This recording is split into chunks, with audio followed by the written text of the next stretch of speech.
Imagine being the world's absolute strongest rank 1 player, only to be brutally stabbed in the back by your closest friend. You wake up dumped in a trash bin, reincarnated into the body of a bullied level 1 loser. The traitor who murdered you, he now rules the entire hunter world, but he has no idea the true king has returned, and this level 1 is about to show him exactly why he used to be at the top. That specific name, mutters Hoger, the tutorial tester. He watches in stunned silence as a boy approaches. Hoger was about to say something standard about the test, but the second the goblin spawned, the figure moved. In a single strike, the boy beheaded both creatures. Hoger is confused. Who is this guy? Today is the player qualification tutorial, and until now he has been unimpressed with every single attendee. They all suffered too much just to kill a few mere goblins, barely holding on in a 2 versus 1 fight. Some are even too scared to advance to the next stage and decide to quit. The best record so far only reached round 20, which is just okay. So, what the hell is this? Why is he seeing a sea of dead monsters in under a minute? The boy keeps advancing through the rounds faster than Hoger can even follow. His cuts are too sharp, his movements too skilled, something beyond even a master swordsman. Round 49 arrives and the ground shakes. The floor begins to crack. But before we see the outcome, we have to understand, who is this boy? He used to be Narukami, the rank 1 guild master who ran the strongest team. So why is he currently fighting for his life, while his former teammates are dead? He had been friends with a blonde man named Kyojo for 10 years, even gifting him a rare legendary item to protect him on a dangerous raid. It was all so they could succeed on the 8th floor. But when the boss appeared and Narukami went to fight it, Kyojo and his goons smiled. The perfect chance to get rid of the top guild had arrived. While Narukami was distracted fighting, and their cute healer was giving her best, the fake friend suddenly appeared from behind and stabbed her. Why would this guy betray Narukami if they were all trying to save the world?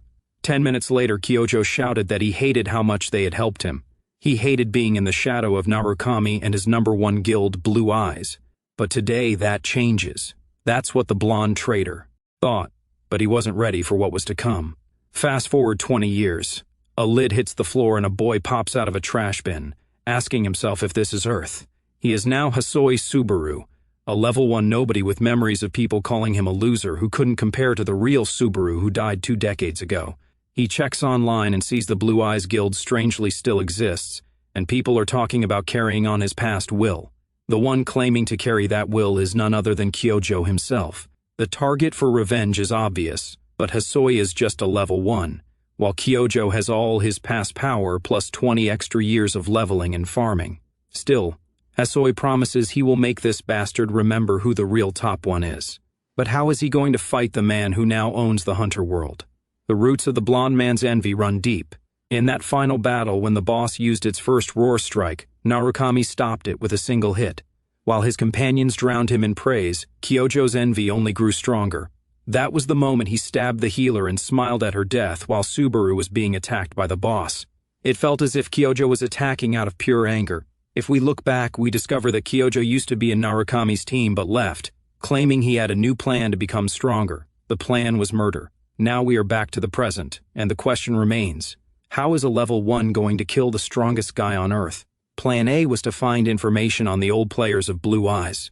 Hasoi went to his own memorial while everyone prayed wearing Subaru masks.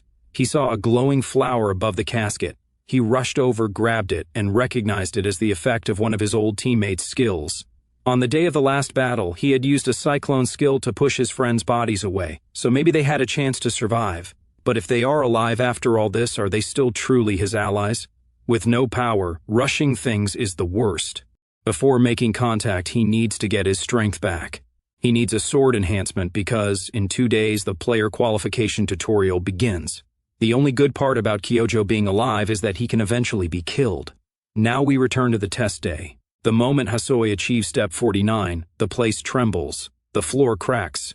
Hoger shouts for him to run. Was he thinking he was Narukami Subaru for some reason? The Goblin King spawns, furious at seeing the sea of green bodies. The bald tester asks him to forfeit as the boss advances. Instead, Hasoi drops his sword, grabs iron nails from a mace on the floor, and hurls them directly at the boss's eyes.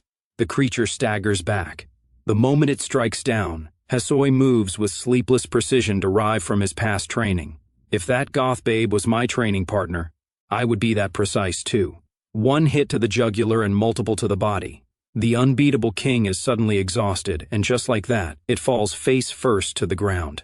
Hasoi casually grabs his sword and finishes him off. He is the first one to defeat the Goblin King and clear step 50. However, the boy is actually worried about having such a monster appear in a tutorial.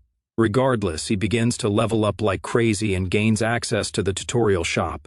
He has 2,500 credit points. It is his first time seeing this shop, and there are several good items. For example, the Nameless Demon Sword costs 1,000 points. Subaru feels like buying it, but its special ability drains the user's life. Another option is the Sacred Sword Miranda for 1,400 points. Since this one relieves fatigue, it seems like a better choice than just focusing on destructive power. However, Subaru knows that neither choice is good if he doesn't think it through. He is surprised to see more items available. He spots the Appearance Belt, which costs 1,400 points but removes the bad effects of items and abilities. Seeing this, he doesn't think twice. He buys the belt. And the Demon Sword, creating a combo where he won't lose life anymore. Subaru is quite satisfied with the choice. The bald man, Hoger, understands the logic of the purchase but comments that he still doesn't understand one thing: why buy the belt? He thinks it might be useless in the future. Subaru questions whether he really needs to share every thought he has. Naturally, Hoger feels a bit disrespected.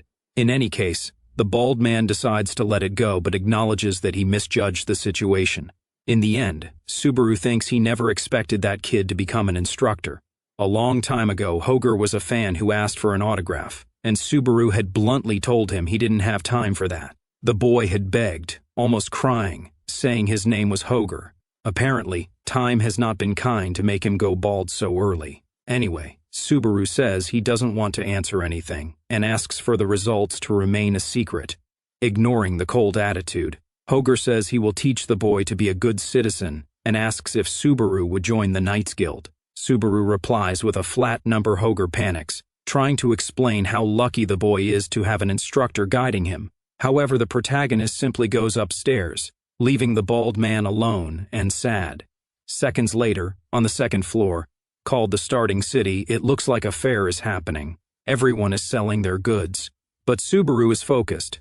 He has gained an impossible chance, a second opportunity to change everything. Having lived this once, Subaru knows he has to do things better than before. This is for his comrades who must be waiting for him, and to finish his revenge. In the Starting City, there is a private training room where it is possible to test skills or equipment for free. The receptionist points to training room number 1, but the protagonist asks to go to the 5th. The old man tries to stop the novice from wasting money, but Subaru persists. He shouts nervously that whatever happens is his own responsibility and pays the 50 credits. In this place, the higher the number, the greater the difficulty. So it is natural to offer an easier place for beginners. However, the protagonist isn't really a beginner. He is well prepared for the 5th floor. After entering, Subaru grabs his new sword. It recognizes the boy as its owner. All stats are temporarily increased, and the problem of draining life and stamina appears. However, the greed skill kicks in, temporarily restoring a portion of it. Apparently, its level 1 status isn't enough to nullify everything completely. Then the Nameless Demon Sword begins to absorb more and give back other stats. At one point, the protagonist reaches his limit. Without thinking twice, he uses 10,000 credits to level up the skill to level 2. Now that it is a rank E skill, it can better withstand the sword's downside, although it still consumes some life force. Once again, the protagonist's stats increase. He runs to do the first test, throwing himself into the room's traps. After a few minutes, the receptionist is asleep when Subaru passes by the front desk. Waking up suddenly, the old man wonders if he was dreaming, because it seemed like that young legendary hero from the past had just walked right in front of him. The receptionist stood up, trying to recall who had been in there, since only 10 minutes had passed. Just to be sure, he went to room 5 and knocked. Hearing nothing, he entered and was more shocked than ever. The room was so trashed it looked like an earthquake had hit it. The next day, Subaru stretched and groaned, complaining that his body felt as hard as a rock. The upside was that the demon sword he bought was a weak one. A normal version would have been even worse on his body. The negative status effects had finally worn off, allowing Subaru to utilize a bit of its power. With his current stats, he normally wouldn't even be able to lift a demon sword. The compatibility between the sword and the skill he bought was excellent, and Subaru was already thinking that the greed skill would help with electric abilities too. The problem was how to improve it, because after leveling up, he was completely broke. Having money problems made Subaru lament just how messed up his situation was. Walking down the street, he overhears a streamer talking to his audience, mentioning how nostalgic the area feels. This guy is a streamer who, after receiving a mere 1,000 credits from a viewer named Alexandre, pours hot coffee over his own head. Subaru immediately thinks the guy is crazy, but a quick online search reveals the reality. 1 in 3 players is now a streamer. There is a system in place where you stream your gameplay and earn points in real time. Suddenly, someone approaches, talking about how funny it is to find Subaru there. Subaru's body reacts strangely, an instinctive physical aversion to this person. The newcomer asks if Subaru is just going to ignore him, and the hero realizes his body is trembling with fear. This is the body's memory kicking in. The guy sits down, sneering that he's screwed if a loser like Subaru managed to pass the tutorial. He confesses he was hoping Subaru would die to the goblins before ever waking up in the trash. It turns out the original owner of this body was severely bullied by this guy, Isak. Isak claims he bullied him simply because he was trash. He says the boy's very name annoyed him, and that he couldn't even follow simple orders. Subaru replies that the credits he earned back then weren't enough to do what Isak asked. However, when he tries to speak, Isak kicks him in the stomach. The bully rips open a bag of food and tells the boy to live in the dump because if he tries to leave, he'll be taught a lesson. These memories flood back, helping the hero understand exactly why he woke up inside a trash can. Isak starts bragging that he made it to level 20 and reminds Subaru that he is Reinhardt's son. He also boasts about learning a rank B skill, the maximum possible in the tutorial. Subaru simply compliments him and warns that he is leaving. But Isak isn't done. He demands the hero use this opportunity to go buy him a coffee and some snacks. When Subaru doesn't respond, Isak starts to get furious. Almost exploding with rage, he asks if the boy has gone crazy for not obeying immediately. It wasn't that Subaru didn't want to. He literally had no credits left. Isak tells him to sit back down.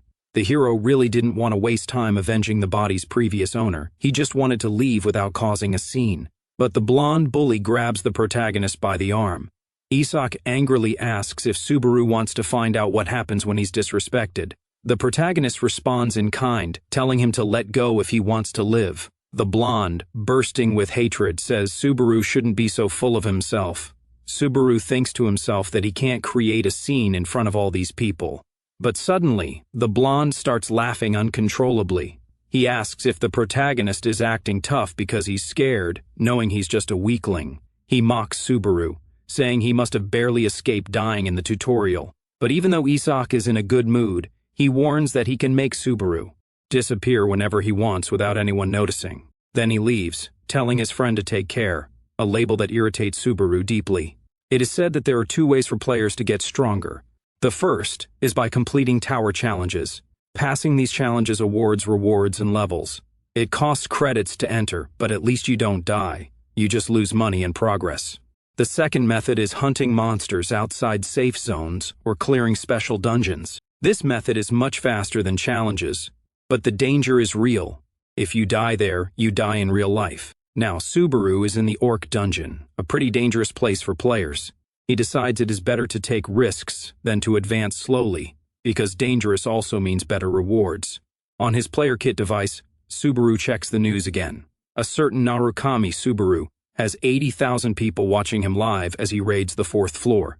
From the comments, this is already the 8th time he has tried. Seeing someone with a similar name wearing his mask irritates the real Subaru. Out of nowhere, a viewer sends him 20,000 credits. The boy thanks them. Apparently, it is possible for streamers to receive mission requests with donations. 3 other viewers send missions, basically saying, "Prove you can do it." Unlike the fraud on the screen, the protagonist starts trembling with envy. While he is here taking real risks, the copycat is making easy money. Subaru gets genuinely irritated and watches the stream for a few more seconds before standing up to do what he has to do. He pulls out the sword he had carefully stored inside a dead orc's body and prepares himself as a whole gang of them starts to arrive. Among them is the orc general, the boss and strongest of the pack, though he lacks the poison spikes from the last encounter. Subaru claims to have something better. The demon sword absorbs the protagonist's health, and boosts his stats. He jumps over the smaller enemies, saying he doesn't have time for them, and speeds like lightning toward the boss. In 1 second, the protagonist reaches its head. In the next, he cuts the monster down cleanly. He completes the dungeon and, not wanting to be foolish, grabs an ancient mask. Acting like the others seems like a good way to make money. He puts on the mask, thinking he will just do what he already knows best. After all, among all these streamers copying the hero, he is the real Subaru. Meanwhile, at the entertainment company Sin, a stream of a Narukami copycat starts playing. A girl is watching it, but at one point she screams in anger, scaring her colleague so bad he jumps out of his chair. She is outraged that 5 people couldn't clear a basic dungeon. Her friend asks what's wrong, noting that the players were supposed to earn 1,000 credits. She explains that some guy named Subikichi messed everything up. He's likely just another fan of Subaru, because while the real one was missing, everyone else was using his name. Despite the industry living off this, the streams were dead because everyone was just imitating Subaru poorly. She thinks it's disrespectful for these incompetents to risk their lives without knowing the basics. The friend asks why the girl gave up on climbing the tower to work here. After thinking for a moment, she replies that it was boring. In fact, the friend shouldn't be talking much, because he gave up too. He knew she had started climbing to meet the Narukami Corp Guild and then lost motivation. Suddenly, the girl screams that an excellent kid has appeared on screen. However, since he is also wearing the mask, both of them nearly faint from exhaustion. The boy asks why his colleague is watching such a lousy stream from the 2nd floor. She admits that whenever she sees someone wearing that mask, she gets a little curious. She also bets the guy 1,000 credits that he will lose. At the entrance of the 2nd floor, the protagonist thinks the place is nothing special. However, knowing there is a viewer makes him feel a bit pressured. The girl on the account, Luoni, asks if it is his first attempt. Subaru replies that it is. Luoni says it would be better if he didn't stream and focused on his first run, but there is already a bat monster approaching. Even with the creature coming at him full force, Subaru grabs its head and slams it to the ground like a sack of flour. The protagonist asks if Luoni is still worried. The goal of the floor is to clear the dungeon and escape alive.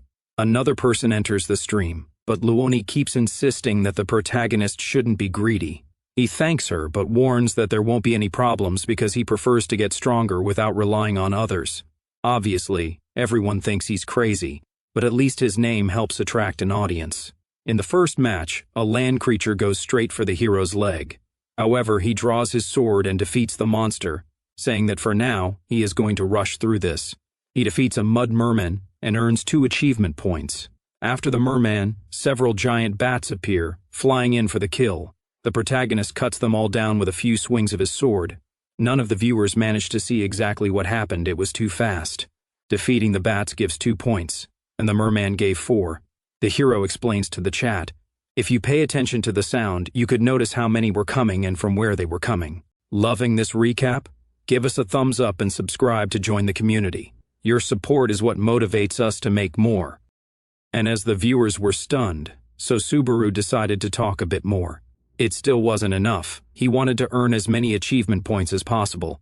The chat was debating whether he was a genius for being quiet, or if he was about to take a massive hit. It seemed like the latter, because the protagonist arrived at a place that looked exactly like a bat's nest. When the creatures noticed Subaru, the chat became incredibly worried. But then, one person dropped a mission, 100 credits if he killed them all. Most people thought the guy was trolling, but Subaru simply thanked him for the 100 credits. Back at the Sin streaming company, Sean shouted, asking what his colleague was doing. He apologized for shouting, but she didn't even pay attention. She was glued to the hero's screen. What are you so interested? Sean asked. Something is different, she warned. Sean started to say he would pay off the debt she owed, but the girl, Hatsuka, shook her head. That wasn't it. She had been fixated on the protagonist this whole time. Sean couldn't understand it, but the results spoke for themselves. Subaru was exploding the monsters solo. Her habit of watching anyone wearing that mask was finally paying off.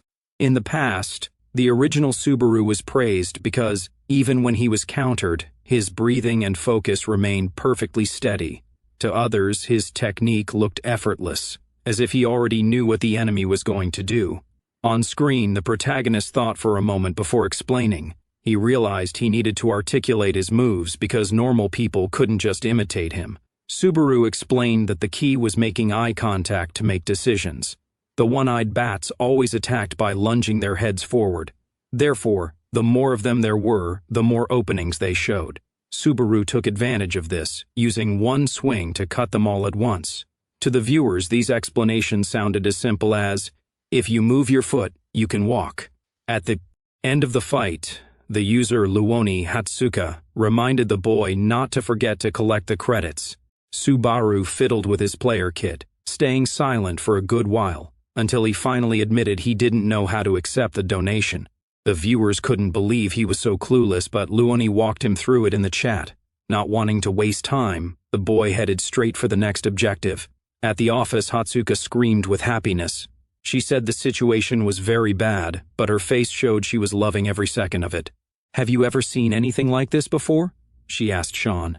Sean commented that the second floor wasn't exactly easy, but Hatsuka argued that this didn't make the hero any less amazing.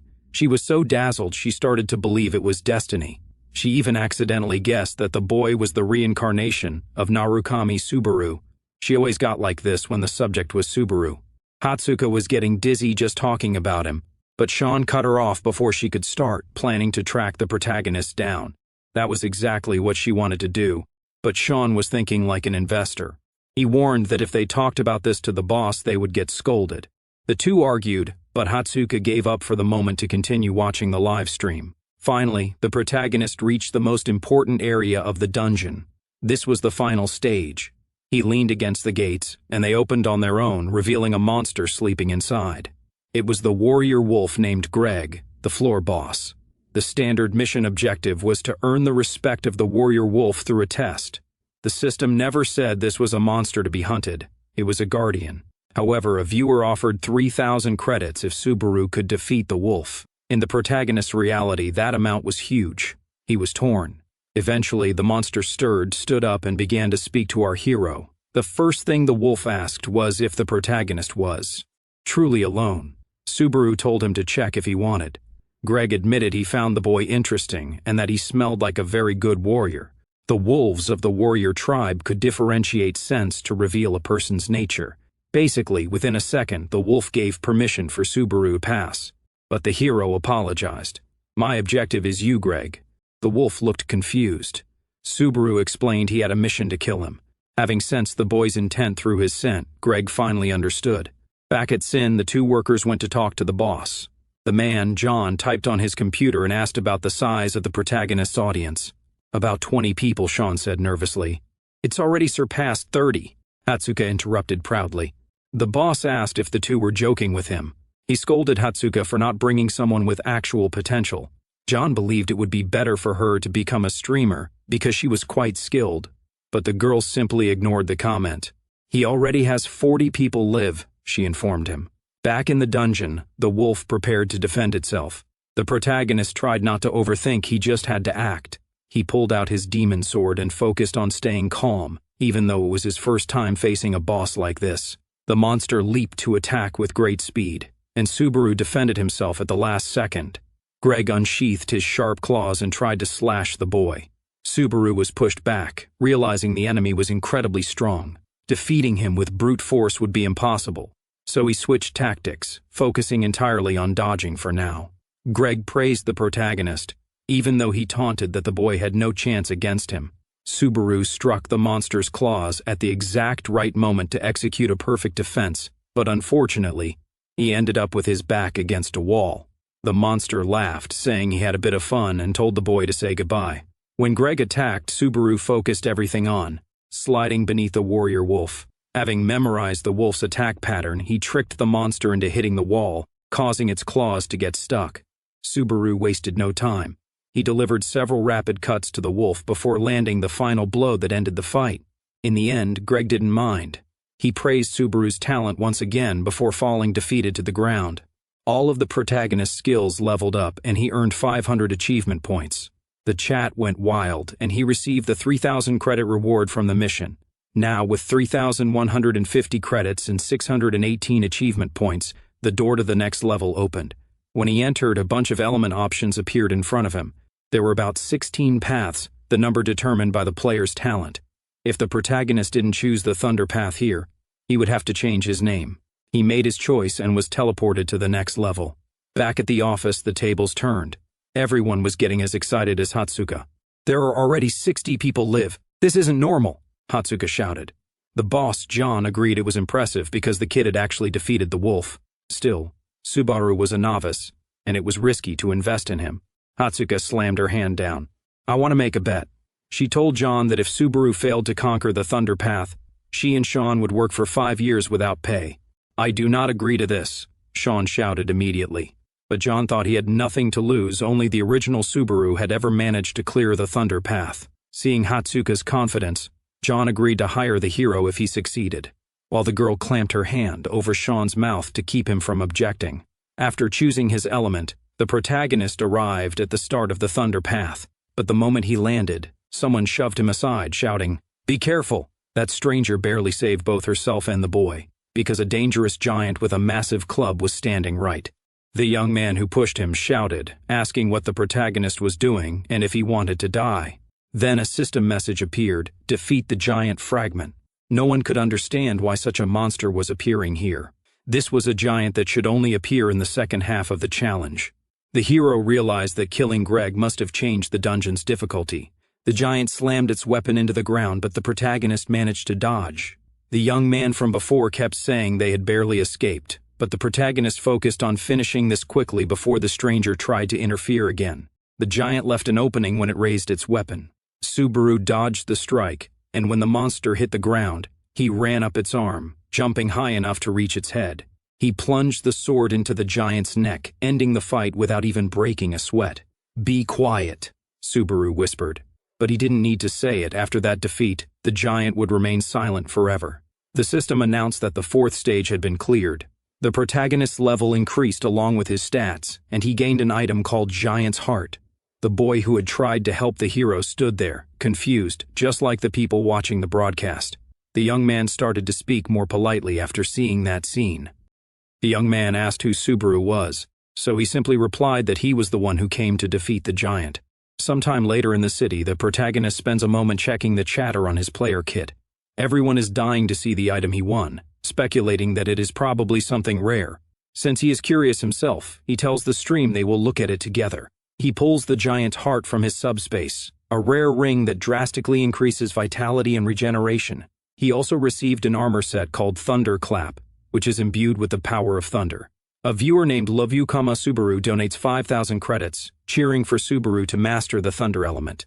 He thanks the donor, and suddenly several other people begin pouring credits into the mission, making the protagonist even more motivated to succeed.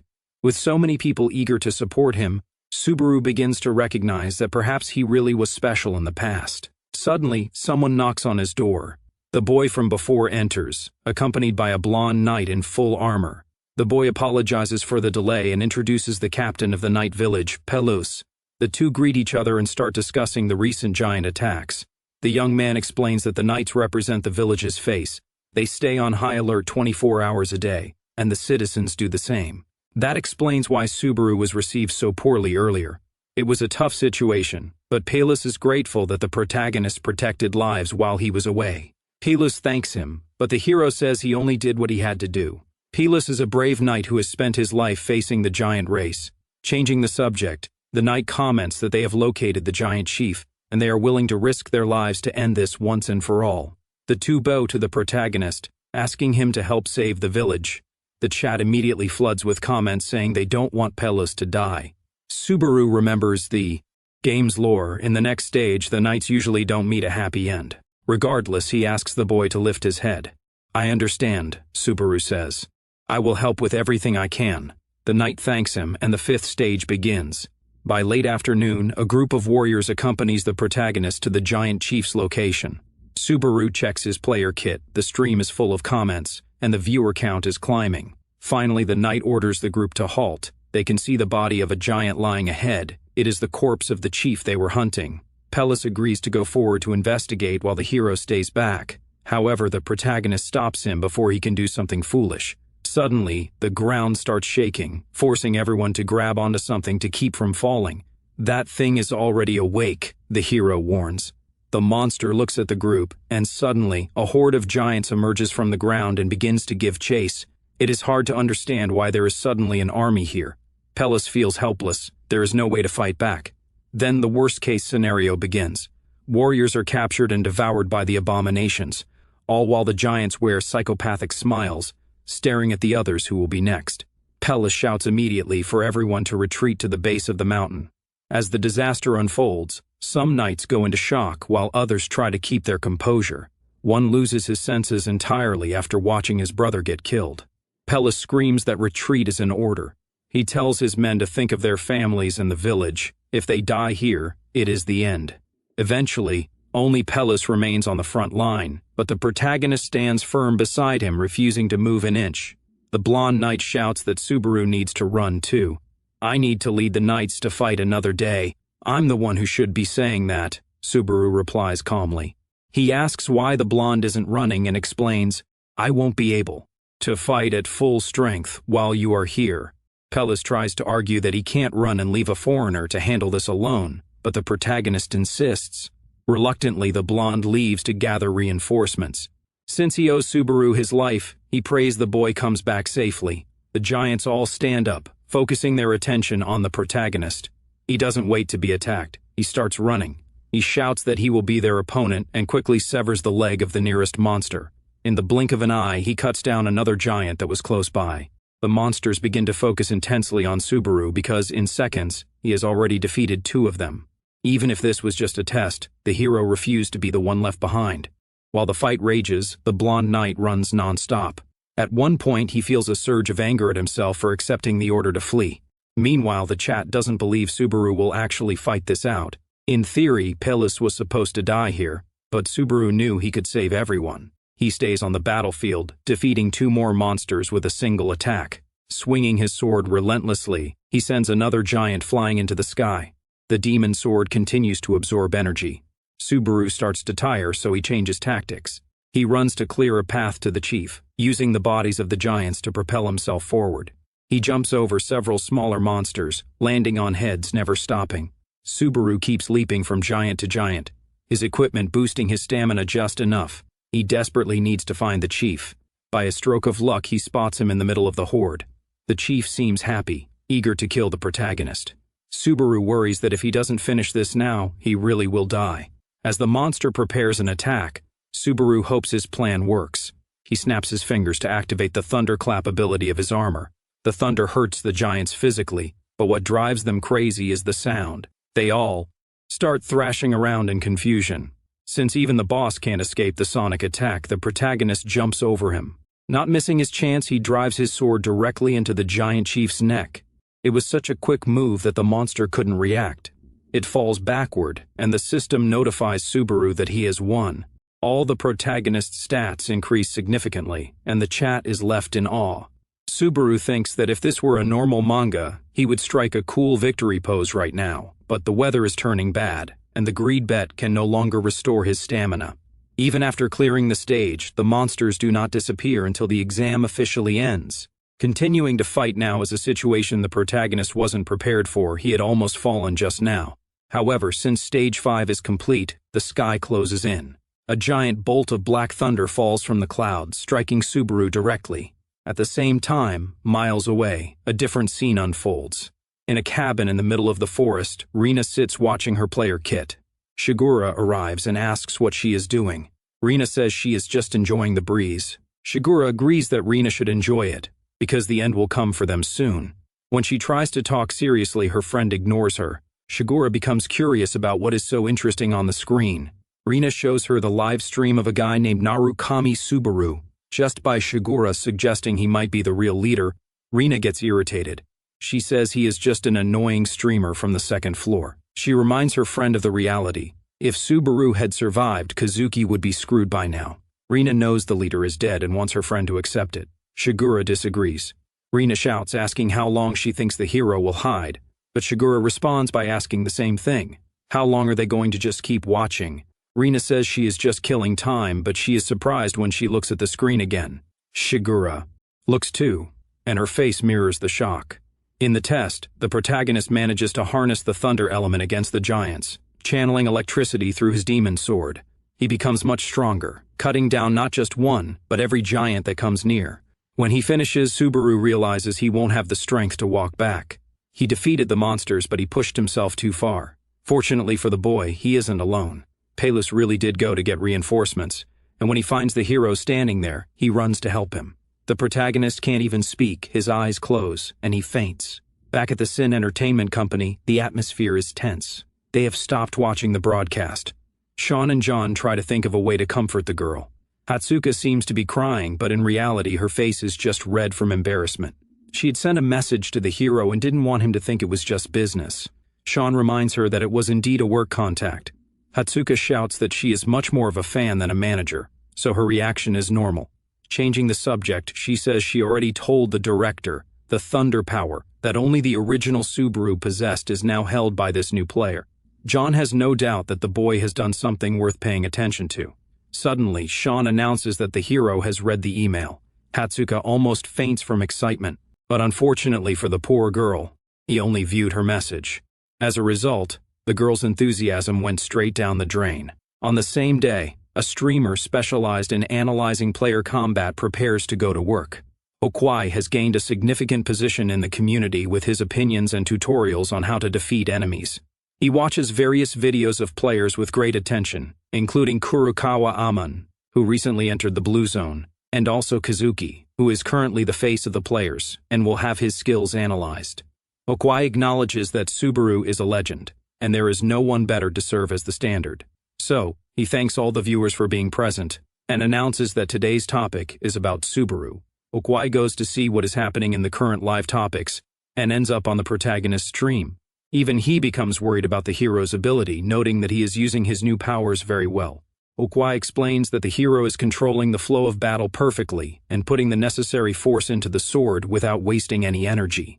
The streamer can't see anything to criticize and realizes that regular people don't understand this level of skill.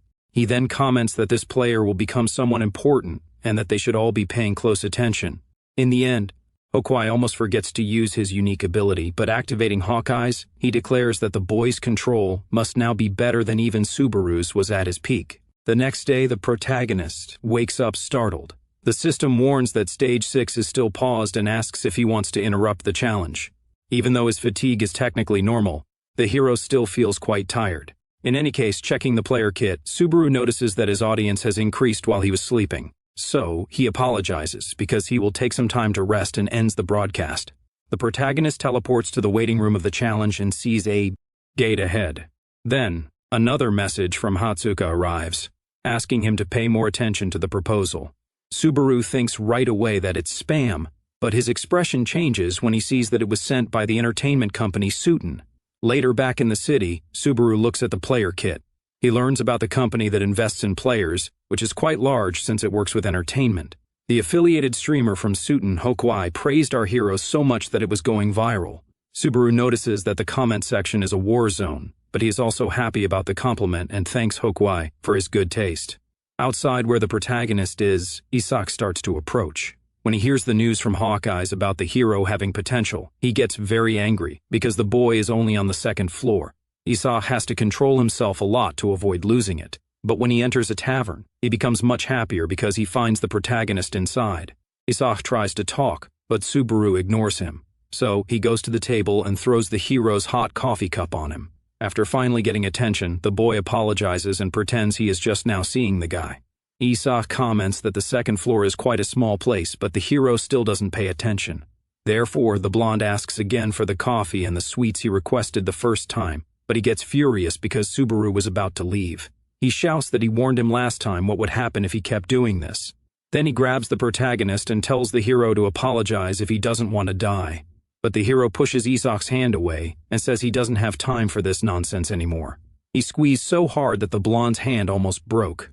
Thus, Subaru leaves, saying it's his payback for the coffee the other spilled. Isak tries to stop him, but Subaru doesn't look back and slams the door in ignorance. The blonde confessed that he wanted to climb the tower peacefully. But, after being treated like trash like that, he changed his mind because he thought he was being too soft. Outside the cabin, the protagonist looks at the kit and sends a message to someone who will receive it at that wooden house in the forest. This was because he had sent the message to Rina asking to meet. In a dark cave on the second floor, Several monsters have been defeated by the protagonist. He prepares to enter the boss room, which is where the Lizard King is hiding. The protagonist's greed bet is already at level 3, so he is getting used to it. Suddenly, a spark of fire turns into a giant lizard called Salamander, which is the boss, and he runs like crazy. To avoid an accident like last time, Subaru wanted to test the lightning to see how far he could go. First, he puts the thunder power in his feet and jumps high to cut Salamander. Subaru acts like his old body, but the monster unleashes a fire blast to kill the boy before he ascends. Then he puts the thunder power into the demonic sword and cuts the fire, but his fatigue rises. Finally, on top of the monster, the protagonist uses all his strength and splits it in two, finishing the dungeon with a foot on its back. At the dungeon exit, the hero sees that his fatigue is decreasing more slowly and that he still has plenty to spend. The problem was that to increase the greed bet, it was now 40,000 credits. Subaru just wanted someone to show up with a good job for him. But at that moment, a person appeared in the back of the forest calling his name. This person was already laughing at him for trying to level up there, and said that despite having known each other since childhood, he is still very surprised. Subaru says he is persistent. So Isak quickly states that his patience has limits, and, stepping very close to the hero, he comments that he thinks it's better for this to be the last meeting between the two, which makes Subaru curious. Back in the main part of the starting city, the boy with hawk eyes enters a regular wine cellar. Inside, the president of the Suiton Company, John, calls for him to come sit down. The two talk about normal things like how work is going well. Then Hokwai says it's more or less. However, John says that it's normal, and that his audience won't just leave for no reason. Anyway, the two quickly get to the main topic, which isn't just having a cup of tea. The president wants to know about the evaluation Hokwai made of the protagonist. So, as he has already said, he repeats that his talent is greater than Subaru's.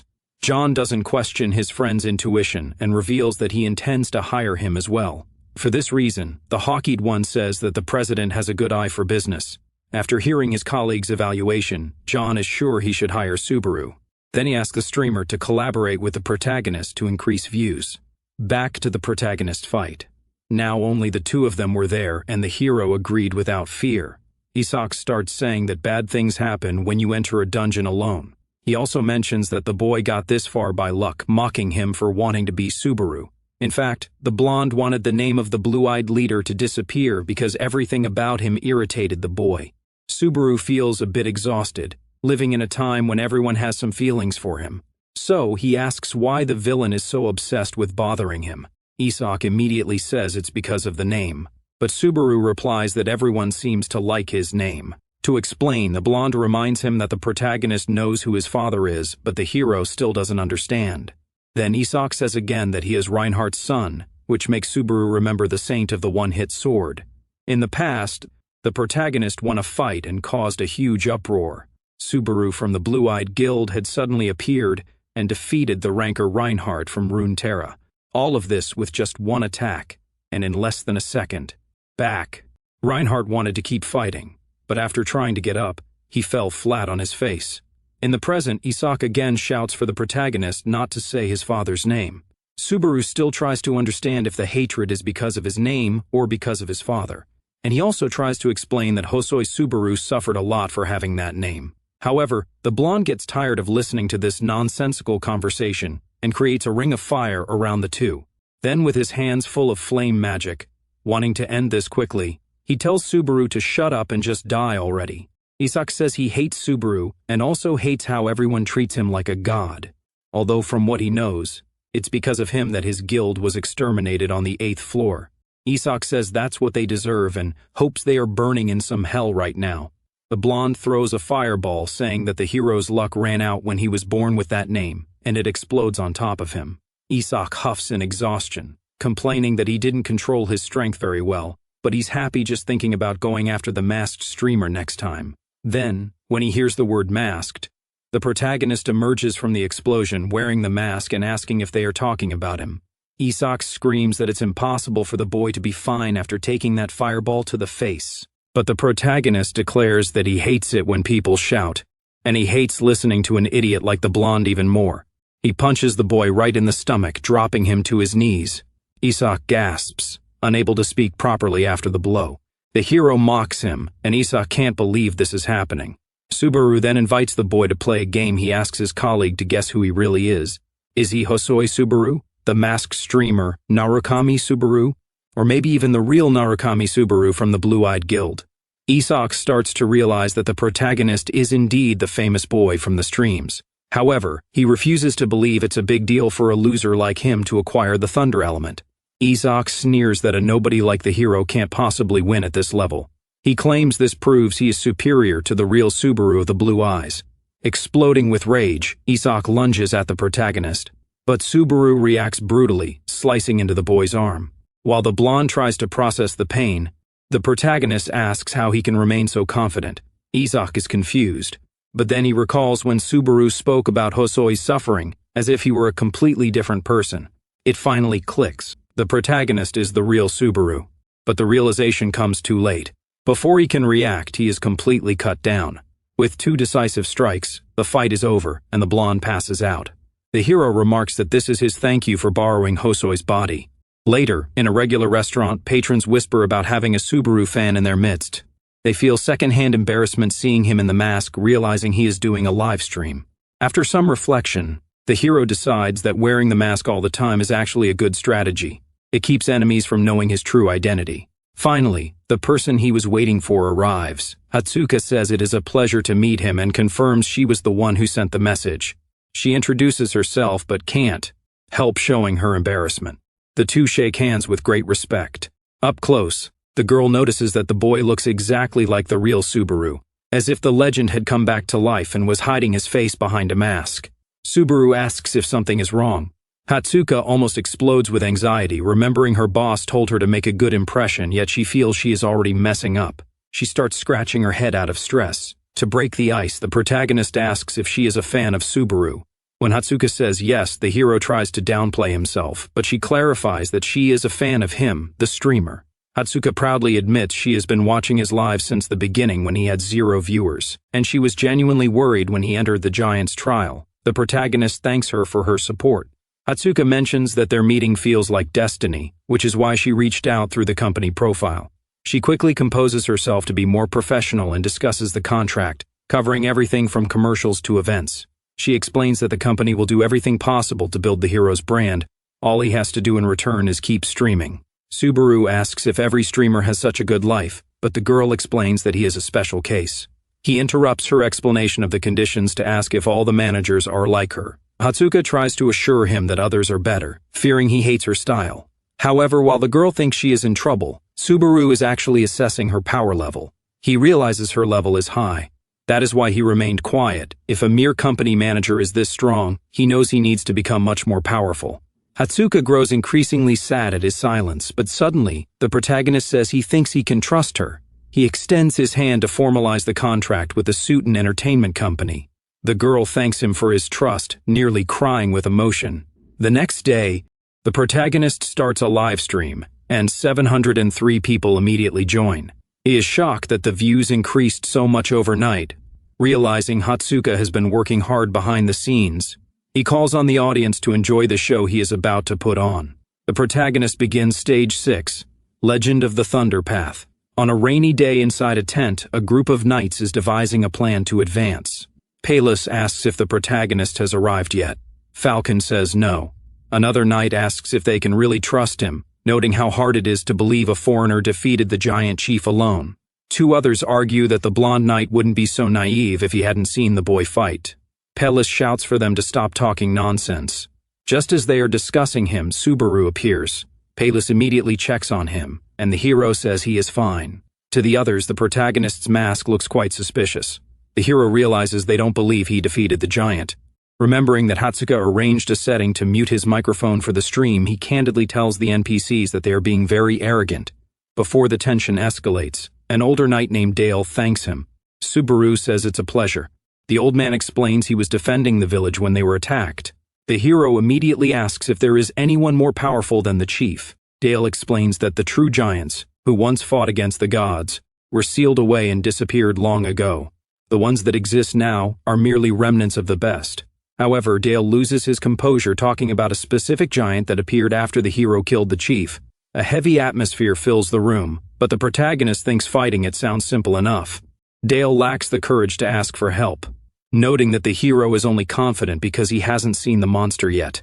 Pelles shouts at Subaru, explaining the legend. At the top of Millennium Mountain lies a hidden thunder fragment. The legend states that the one destined to find the fragment is the village's benefactor. A few days later, another village catches fire. People run in despair as several giants attack. The leader of the giants speaks as if he recognizes his son's killer.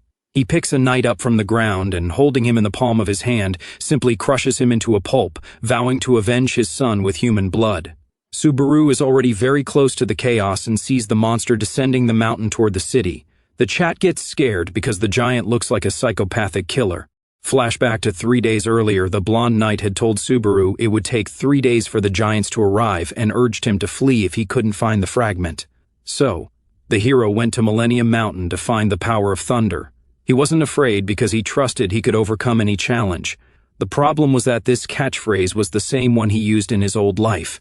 The chat immediately noticed the reference. Some supporters set missions worth credits for him. The young man continues riding his horse until he reaches the spot where the blonde said a thunder fragment should be hidden. Our hero stops when a huge stone wall blocks the way. He begins to search. Pelles had said the fragment was passed down through legends, but he didn't actually know what it looked like. Unfortunately, the blonde also didn't know how to obtain the power, but he was certain that whoever controlled the thunder could defeat the giants. Meanwhile, in the human world, Hatsuka shouts to her boss in happiness that she closed the contract. John laughs and says the girl has finally become a decent professional. Hatsuka thanks him but jokingly asks if she wasn't good before. John informs her that he met with Hawkeye's Hokwai and hangs up, saying the streamer will be in touch. As soon as work ends, the girl lies on her bed happily watching the hero's live stream. Watching him on screen while working with him personally is a dream come true. She catches the broadcast just as the protagonist says his catchphrase. She is surprised, finding it strange how naturally he said it. At the top of the mountain, the protagonist activates his thunder power.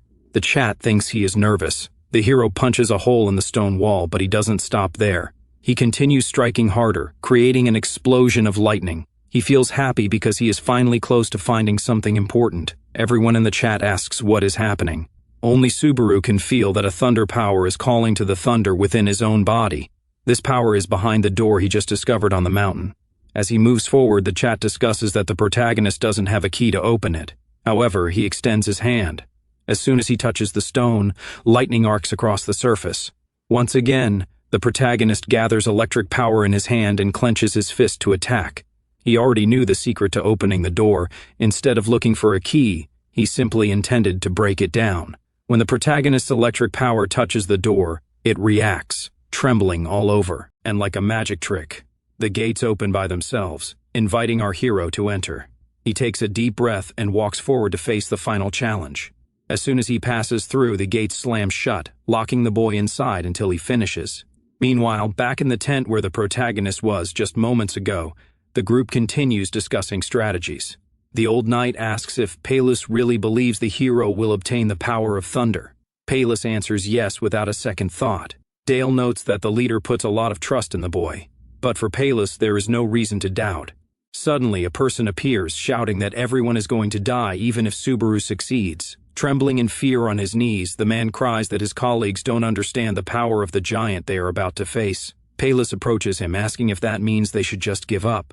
The blonde knight desperately wants to believe in the protagonist because the boy saved them once before. However, the terrified man argues it's easy for Pelles to have hope when he hasn't seen the monster with his own eyes. Out of nowhere, the tent begins to shake violently, sending items crashing off the tables. A knight bursts in, shouting that the enemy is here, catching everyone off guard, as they didn't expect the giants to arrive so quickly. Inside the cave that the protagonist unlocked, Subaru walks forward, trying to figure out what the test requires of him. Some viewers in the chat comment that there doesn't seem to be anything there, while a few mention interesting trivia, like how thunder can move so fast it becomes invisible. Subaru pauses, trying to find something his eyes are missing. He closes his eyes, remembering the name of the challenge, Thunder Path. He realizes the strongest energy he feels is coming from beneath his feet. He has an idea. He picks up a stone from the ground and throws it forward with all his strength. As the electricity disperses in the air, it becomes invisible to the human eye, but the further it travels, the stronger it gets. A few steps ahead, the stone is pulverized. Even knowing it is a test, the only choice he has is to keep moving forward. The hero realizes this must be a cruel endurance challenge. If he can't withstand the pressure, he will die. Several people in the chat assign missions to the protagonist, while others beg him to stop to avoid death. He thanks them for their concern but presses on. In the forest cabin, while preparing dinner, Shigeru watches the player kit with intense focus, so much so that when Rina appears, she jumps from her chair in fright. Rina is startled too, then asks if her friend was watching something suspicious. Shigeru obviously denies it, claiming she is just a bit tired. Rina teases her, saying that hair usually grows faster on perverts. Since Rina was banned from watching streams, she has been incredibly bored. Rina becomes curious because it feels like she is being kicked off the couch. Her anxiety spikes and she snaps at her friend, telling Shigeru to go rest somewhere else and stop meddling in everything she does. She reaches over and turns off the kit's sound. Feeling uncomfortable, Rina gets up from the couch to leave, realizing she crossed a line. Shigeru says Rina can stay a bit longer and eat, but Rina slams the door in Shigeru's face in anger. Now alone, Shigeru can go back to watching the stream. If Rina had seen what she was watching, it would have caused real trouble. Shigeru thinks that even if they are different people, Subaru wouldn't forget them. It catches her attention how the protagonist behaves exactly like their old leader, except for the part where he seems desperate for credits. Lost in thought, Shigeru gets distracted. Suddenly, Rina's hand touches her shoulder. "Did you think I wouldn't notice?" Rina asks. Just by the look on her face, it is clear she is furious. In the Thunder Path cave, the protagonist continues to proceed with extreme caution. But eventually, the electricity begins to shock him. His progress is only at 2.3%. Subaru can only endure it. The sensation is familiar, as he had to deal with similar pain many times in the past. At 3.2% progress, it becomes clear he has a long journey ahead. But he pushes on. Now that he knows the objective, he just needs to be resilient enough. The people in the chat don't understand why he isn't running, but they can't feel his pain. Obviously, reaching the goal is the main priority, but if possible, the hero wants to explore the cave further. Watching the stream from his home, Okwai pays close attention to every detail. He remembers John saying they need to collaborate, something his previous boss never did. John mentioned that success in streaming comes from controlling the narrative. Okwai knows that popularity is measured by the type of player you are. Subaru's stream feels less like a veteran talking to fans and more like a calm vlog. Narukami is still a beginner streamer, so Okwai just needs to do what he does best. This is a chance to ride a meteor coming at high speed and turn him into a shining star in the sky. People often said Okwai stuck to analysis because he lacked the confidence to climb the tower himself. But the truth was, like everyone else, he also wanted to reach for the stars. For a moment, he begins to dream of being like Subaru and loses focus on the stream. Startled, he quickly returns to work, only to realize he missed something very important. Back on the protagonist's stream, Subaru is still walking. The closer he gets to the end, the more injuries he sustains. Yet, Subaru doesn't stop or complain. He walks and endures everything in silence. It is said that the most powerful lightning is the one that penetrates deepest into the body. Now the hero has walked far enough that electricity is coursing through his heart and meridians. His progress is around 20%. The meridians open, and the hero gains a point of magical power. Meridians are essentially conduits of power, just as veins run through the body. Opening them is like unclogging the pathways. In other words, the power of thunder has entered the protagonist's entire body. Hosoi's body never went through the process of removing impurities from the meridians, so the hero is improvising. Normally, this process is done using a person's own magical power because using an external source is dangerous and causes excruciating pain. Even while bleeding profusely, the protagonist continues to move toward his goal. Rina feels sad watching this scene from home. She watches in silence. As a player, she knows exactly what the hero is doing, even if she doesn't understand the reason. By forcing his body forward, he is basically sucking in external power instead of cultivating his own magic. Everyone knows the pain is immense. Usually, a person would faint immediately. Even though death in the exam isn't permanent, the pain is very real. She almost cries, desperate to know why he is pushing himself so far. With 50% progress, the opening of the smaller meridians is more or less complete. However, the hero realizes he made a mistake. He feels so terrible he thinks he is going to die and fail. In the past, Subaru often said there was no challenge that couldn't be overcome.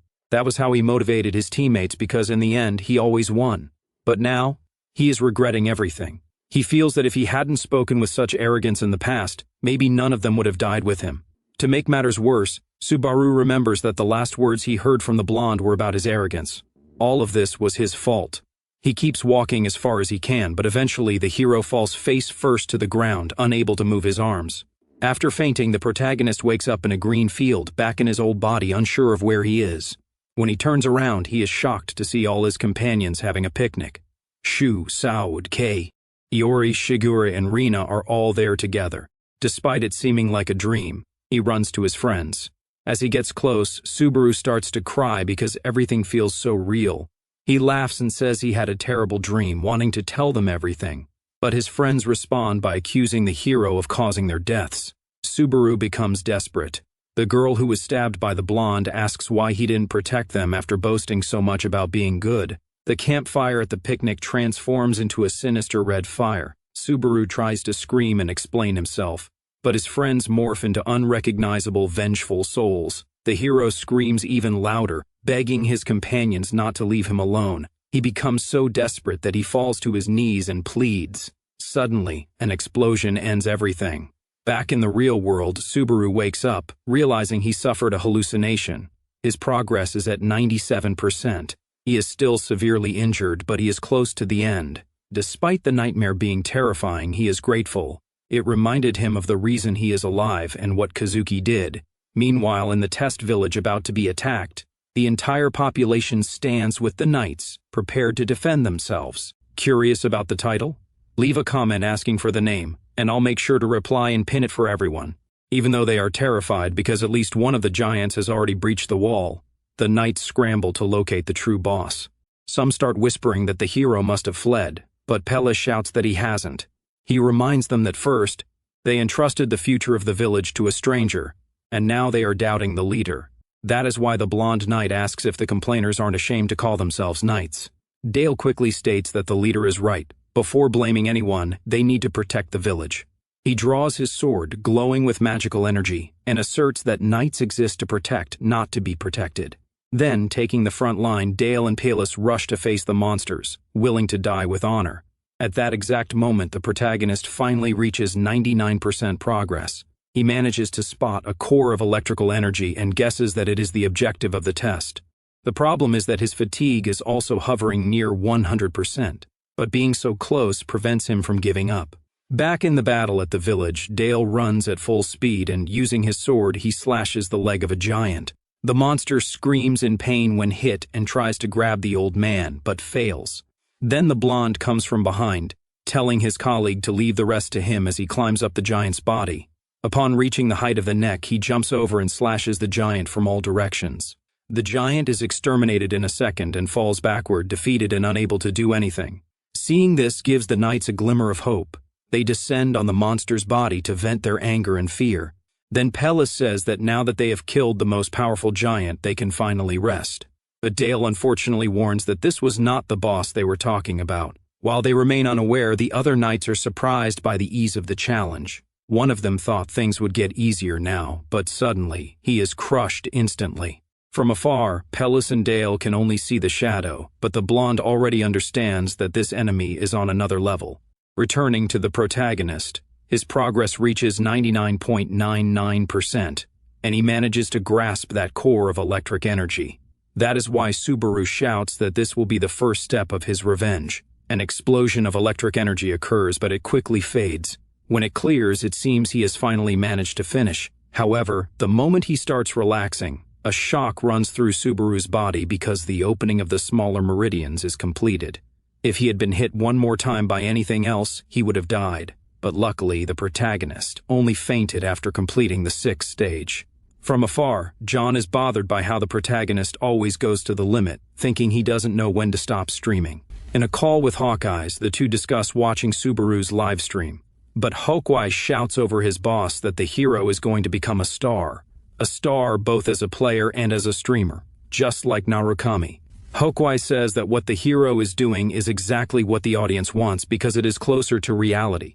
After all, The true leader of the Blue Eyes was a player and not a streamer, which means they are witnessing the birth of a new Subaru live. Back on the protagonist's broadcast, after some time on the ground, he manages to get up. His whole body aches from fatigue, which is at 81 out of 100. But Subaru's stats have risen.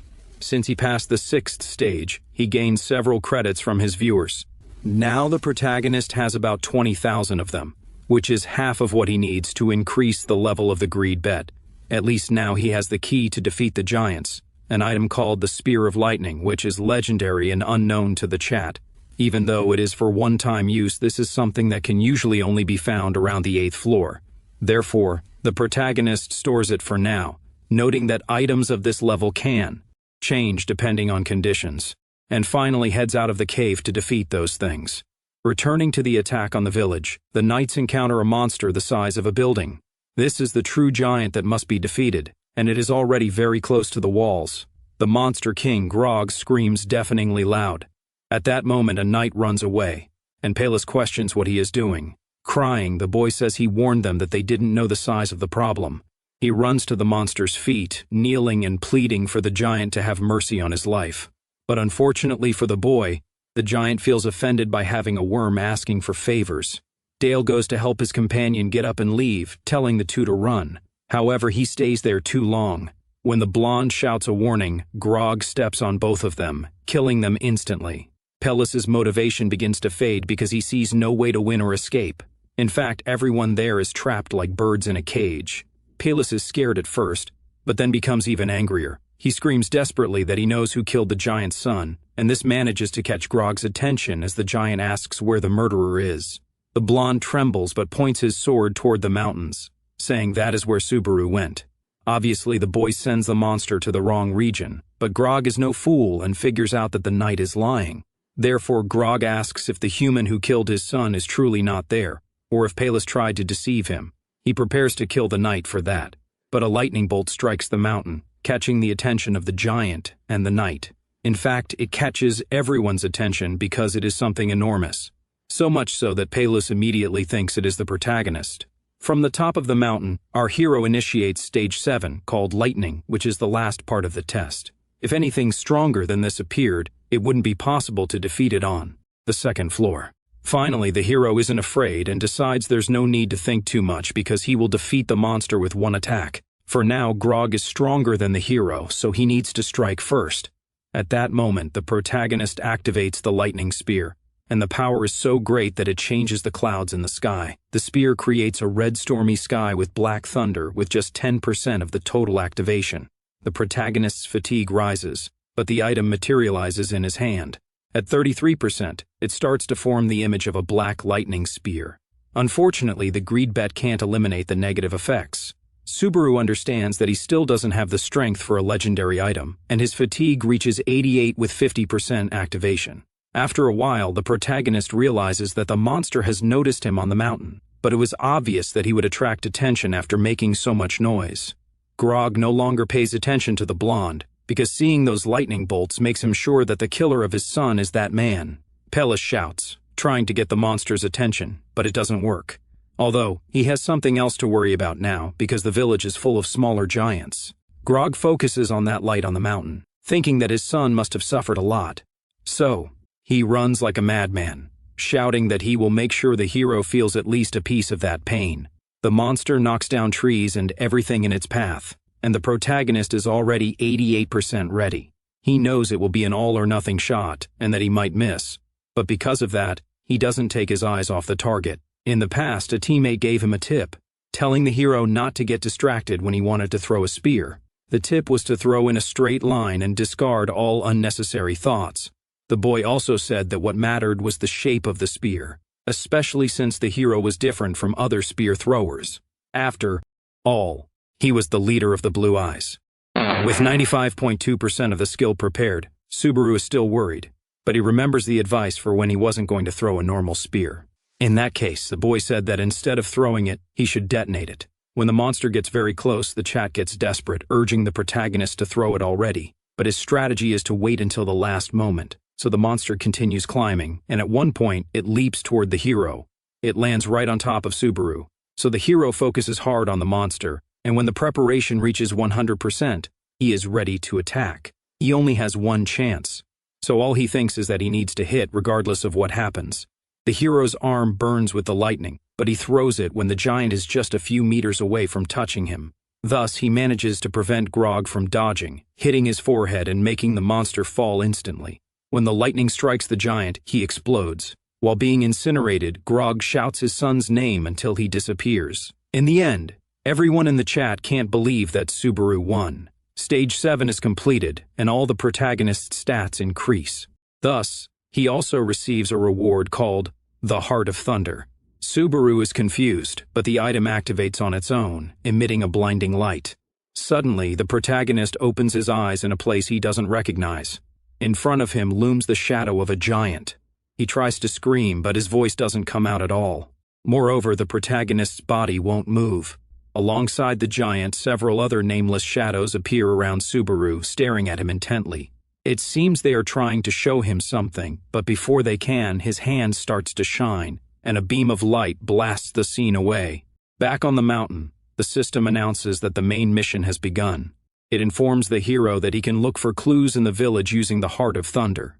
Subaru still doesn't understand if the vision was real or part of the challenge. Regardless, he apologizes to the chat for ignoring them for a while, and quickly moves on to the important part, accepting the credits he earned. He manages to gather a little over 40,000 credits. At that moment, the hero feigns exhaustion and ends the stream. Later, in a bar in the starting city, the protagonist asks if it's normal to end a live stream like that. Hatsuka says yes. She then informs him of something she hadn't mentioned earlier. His stream surpassed 3,000 concurrent viewers. Subaru is shocked. He was so focused on the exam that he didn't even notice. Hatsuka assures him that for a beginner's exam, these numbers are incredible. The hero realizes that cutting the feed at a critical moment leaves the audience curious for more. Subaru surprises the girl by saying he wants to reveal the rewards with his subscribers in the next livestream to keep it authentic. Hatsuka thinks he is really getting the hang of this. She warns him that she has a gift for him, one she believes he cannot refuse because it is quite special. She tells the hero to look up a streamer called Hawkeyes. He agrees. As soon as he enters the guy's stream, it is just starting.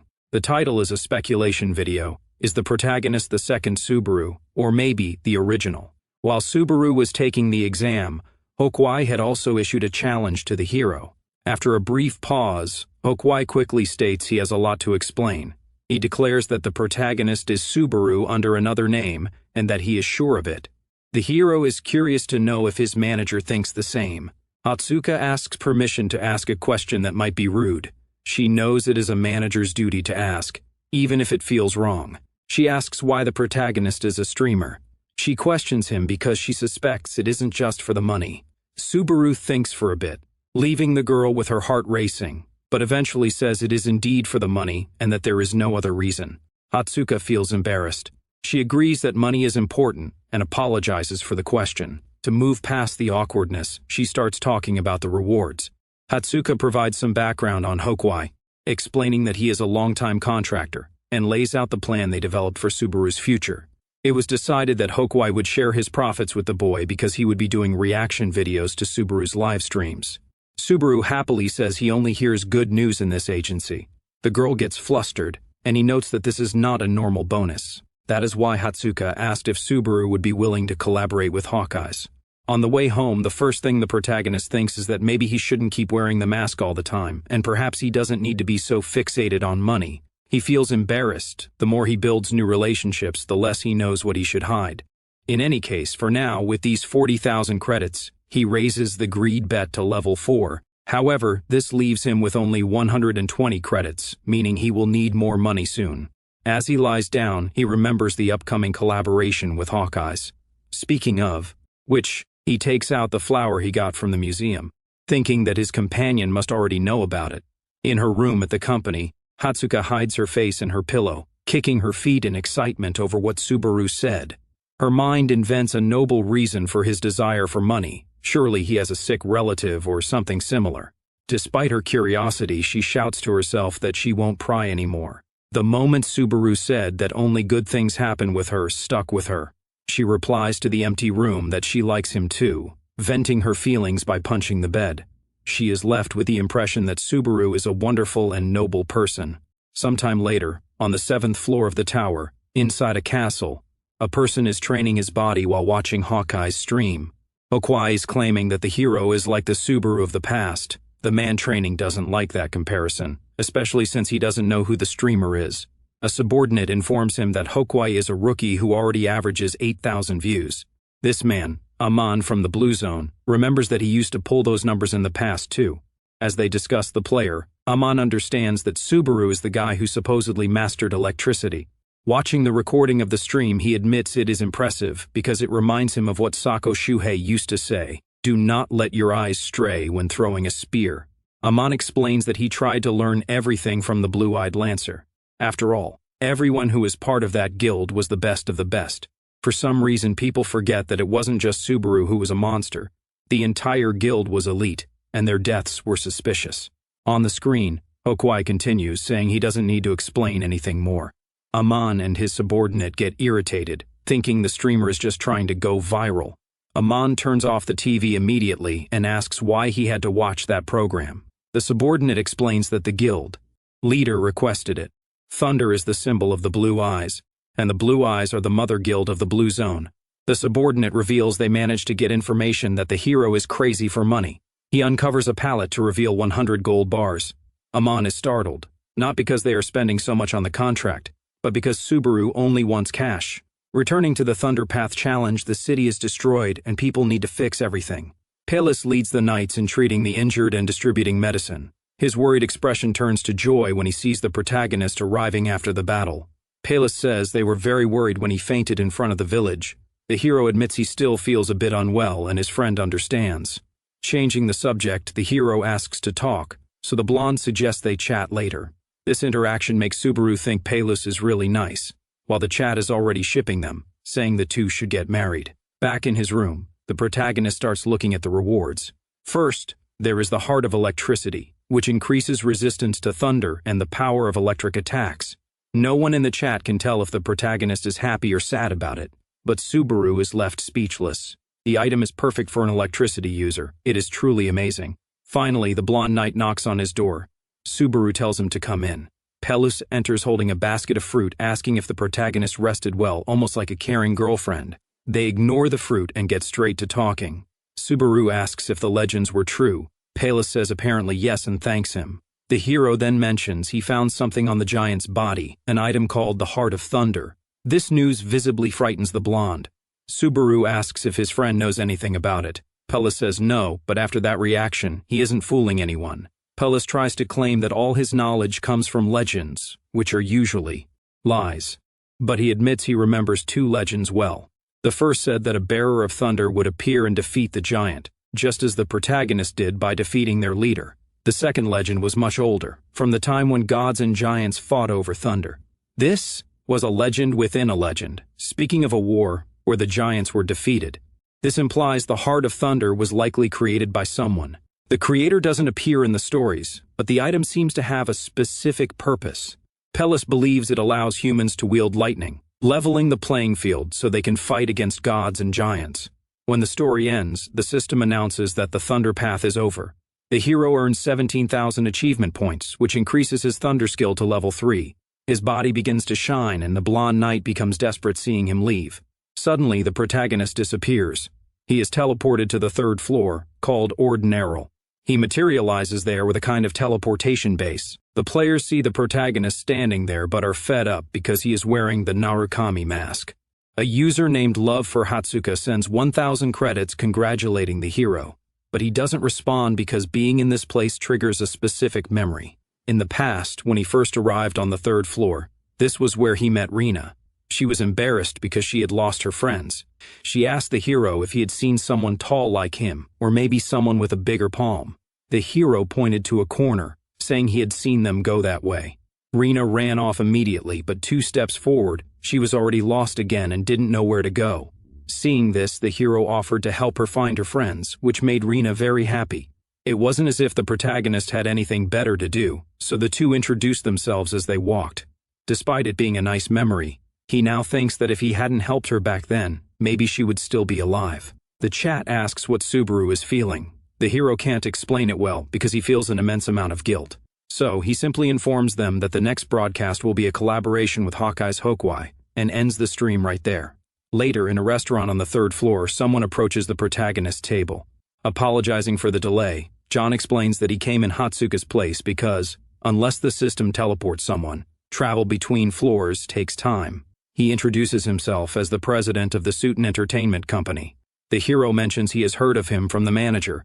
Normally, the president leaves these conversations to Hatsuka, but he wanted to see the hero in person, especially since he was the second person to make the girl so excited about her work. Logically, John adds that the first one was the blue-eyed Subaru. The president notes that Hatsuka has very high standards, so her interest is significant. He then asks permission to ask a different question. He asks if the protagonist is interested in a guild called Blue Eyes. The hero is visibly shocked. From his reaction, John realizes the boy is interested. In fact, this was one of the reasons the president wanted to see him. The other reason was that in 5 days, the reward for a tournament on the 3rd floor would be released. When John shows the protagonist what the reward is, Subaru gets very irritated. Meanwhile, back at the cabin, Rina had complained that the hero's live stream ended too early. Curious and bored, she went out for a stroll in the forest. After a while, Shigeru found her and asked if she was done. Rina replied yes. Shigeru asked what her friend was doing. Rina said she was thinking because in front of them, several warriors were frozen solid, and she still didn't know whether to kill them or let them live. Rina suggested that Shigeru should kill them, but Shigeru wasn't sure. If this were Kazuki's doing, he wouldn't send such small fish. However, leaving these assassins alive could be a problem. Rina didn't like the idea of their location being exposed. She summoned several blades from the ground with her magic and, using a hand gesture, aligned them all. Shigeru tried to shout for her friend to stop, but Rina didn't hesitate. She threw the blades at the frozen warriors, destroying all of them until only shards of ice remained. Rina stated that regardless of whether it was the blonde's doing or not, they couldn't send assassins back to report. She added that Shigeru's indecision was a weakness and that she needed to be more rational. Changing the subject, a message arrived on Shigeru's player kit. When Rina saw what it was, she was first shocked, then furious. Both were irritated, but Rina was livid. They were using Toshi's shoes as a prize. Shigeru calmed her friend down, saying it was obviously a trap to catch them. They knew their enemies were aware they were alive somewhere, but they couldn't just do nothing. Rina understood. Shigeru admitted she wasn't good at covert operations, but Rina was. Rina said her colleague talked too much and declared she already knew what she had to do. Before she could leave, Shigeru grabbed her arm, explaining she didn't want the girl to go in recklessly. It would be better to steal the item after the winner was decided. Returning to the conversation with the hero, the item John showed him, the one that ruined his mood, was those same shoes. John thought Subaru would be interested, and indeed he was, but not for the reasons the president assumed. The hero wanted them badly.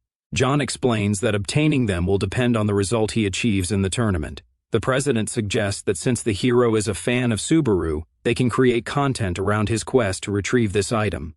But the protagonist was only thinking about how bold it was to use Toshi's items as a mere prize. John, misunderstanding the hero's anger, becomes worried. Subaru eventually says he will follow the content idea, which cheers the president up. At that moment, the hero stands up, saying he needs to get ready. John shouts from afar that he will be cheering for him, but Subaru doesn't even hear him. He is consumed by the thought that he must get that item at all costs. Back in his room, the protagonist wonders what kind of event this tournament will be. He thinks it would be best if it were an individual competition, but he knows he can't be that demanding. Suddenly, Hatsuka knocks on his door. As the manager finally arrives, the hero stands up and considers grabbing his mask. When he opens the door, Hatsuka is well-dressed and embarrassed as always. The problem is that the protagonist is still wearing the mask. Subaru invites her in, and she almost explodes with embarrassment. To him, it doesn't make sense to talk in the doorway, so the girl accepts, her face bright red. Inside, before they exchange a few words, Hatsuka observes that his room is quite minimalist. She feels shy because he is silent. Meanwhile, the hero is thinking that the girl's mana is huge. She is definitely not a normal manager. Hatsuka asks if there is something on her face, but the hero says it's nothing and asks about the tournament. She pulls out some papers, apologizing. Hatsuka explains that the tournament will be in a battle royale format where several players will fight for the prize. Luckily for the hero, it is an individual competition. She warns that the event will be in the virtual exam area and that participants need to be at the 3rd level and pay 1,000 credits. Additionally, she has already sent the materials to the hero so he can check his kit to see what he needs. Subaru thanks her profusely, but she insists it's just her job. Hatsuka then asks if the protagonist received the message from the director. It seems they forwarded a message from the Blue Zone. At that moment, the protagonist remembers the damn Kyojo Kazuki and starts trembling with anger. The girl explains they want to meet the hero and send an email to the company. They probably want to negotiate and offer better payments to recruit him. Hatsuka can't believe it when Subaru tells her to ignore them. The hero states he has no intention of joining that guild or any other. Hatsuka celebrates as if she just won the lottery. She confesses she was afraid to tell him, thinking Subaru would leave the agency. Since he doesn't want to leave, Hatsuka tells the hero to enjoy the collaboration with Hokuai and leaves, still celebrating. Subaru thinks highly of her dedication, even if her excitement stems from keeping her client. In a studio that looks like a stage, President John waits with Hawkeye's Hokuai. Today's event is titled The Original vs. Subaru of Now, a talent comparison. Hokuai comments that it seems like good entertainment, but John worries that if the hero loses, it will look bad for their brand.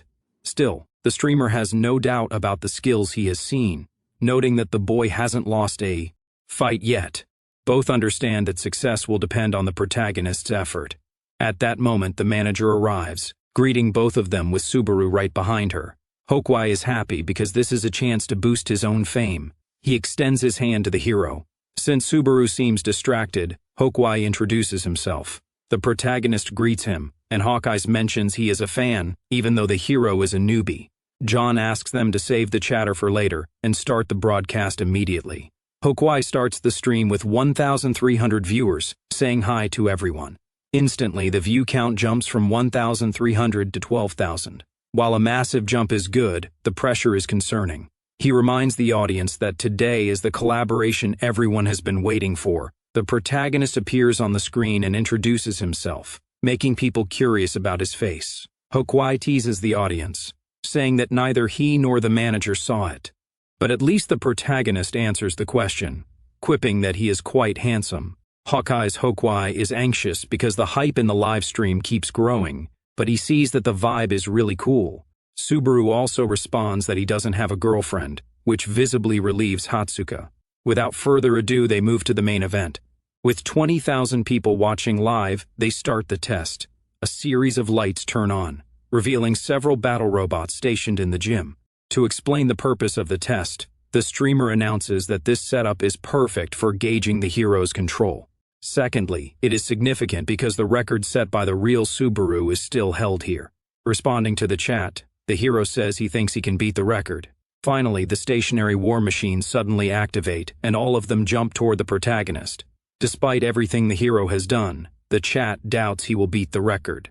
Some are skeptical, but everyone is excited. One viewer posts a mission offering 10,000 credits if the hero kills 43 robots. Subaru initially declines because the condition for losing is that he must take off his mask. However, other people start piling on more credits. So, Subaru ends up accepting. Since the live stream is hosted by Hawkeyes, Hokuai assures everyone that they don't need to worry. Everything won will go directly to the hero. He asks the protagonist to get ready and starts the show. It will be 3 minutes of fighting. At that moment, several killer machines lunge at Subaru. He activates his thunder power and defeats several at once. He grabs one machine's head and crushes it into the ground. Everyone is shocked that the hero eliminates the enemy without even using his sword, but then he draws the demonic sword and cuts down half a dozen in a single attack. The chat is stunned, but the machines keep appearing and swarming the protagonist. 1 minute into the 3-minute round, he jumps over the enemies just like he used to in the past. In an aerial battle, he grabs the demonic sword, channels lightning power into it, and strikes the ground, sending all nearby machines flying. Halfway through the time, the hero has already managed to kill 26, putting him very close to second place. The chat starts crying over the credits they are about to lose. On the scoreboard, with 13 seconds left, Subaru has 41 kills. He continues to dismantle the machines. With one more sword attack, he hits 42 kills, but fatigue is setting in. With only 3 seconds left, he knows he needs to push. He uses all the strength he has left and defeats one last enemy. Time runs out and the gym scoreboard shows 43 kills. The challenge ends. Although the hero didn't kill any more than the record, he tied it, placing him at the top. This is a historic moment, pushing the stream to 40,000 viewers. Hokwai runs out, unable to believe the protagonist tied the legend. He almost faints from excitement, and the chat starts to respect the hero immensely. Moreover, they also respect Hokwai more for proving he isn't just a toxic critic. The streamer announces he is broadcasting on his profile again, but suddenly, Reinhardt sends a gift of 10,000 credits. This drives all the viewers, and Hawkeyes, completely crazy. Hokwai can hardly thank him properly for having a ranker watching his live stream. Subaru, however, remembers exactly who he is. In another gift, the ranker sends a message saying he always watches the hero's streams. This makes the protagonist suspect his father must have found out what he did. But Reinhardt continues, asking if the boy is interested in doing a collab. Silence falls over the room when the proposal drops. John and Hatsuka signal frantically for the protagonist to accept, but he declines, saying he needs to focus on his goals for now. This nearly gives everyone a heart attack. After declining, Subaru changes the subject, asking his friend to clean up the mess, and leaves without saying anything more. John and Hatsuka ask why the protagonist didn't accept. John explains that collaborating with rankers of this level is something that almost never happens. However, the protagonist replies that if it's really that important, he will become one. Once again, there is an awkward silence. Hokwai quickly wraps up, saying everything was great and that he will send the boy his money. But he also asks permission to ask a question. The streamer comments that Subaru didn't seem as sharp as in previous times. Subaru is surprised that he noticed. Since there is no way to escape the question, he explains his reasoning. Whether he won or lost, he was screwed. The focus of the live stream was to grow. Breaking the record wouldn't be good. If he won, he would gain quick fame, but the rivalry and mystery would die. If he lost, people would say this Subaru was just a braggart. That is why the hero sought a result that wouldn't cause problems. Staying right on the fence, a tie, was what he thought would be best. Hokwai asks if the protagonist could have broken the record. Subaru decides to leave his friends curious. After all, he can no longer change the result, and now it depends on how people interpret it. Meanwhile, at the ranker's house, Reinhardt is furious. He punches his own table. This is the number 12 ranker, Reinhardt, the leader of the Golden Lion Guild. As soon as Hawkeyes finishes the live stream, a subordinate enters, scared, asking if something is wrong. The blonde warns that he is furious with this rookie Subaru. Reinhardt informs him that the boy simply refused his offer. He intended to defeat him in front of everyone to put an end to the rumors. Reinhardt doesn't care about the credits he lost, it was about his pride.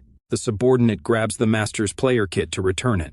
Then, the blonde asks about the other request, finding Isach. The subordinate admits they are still looking for him, but he disappeared a few days ago. Hearing this, the ranker grabs the subordinate by the throat and lifts him off the ground with force.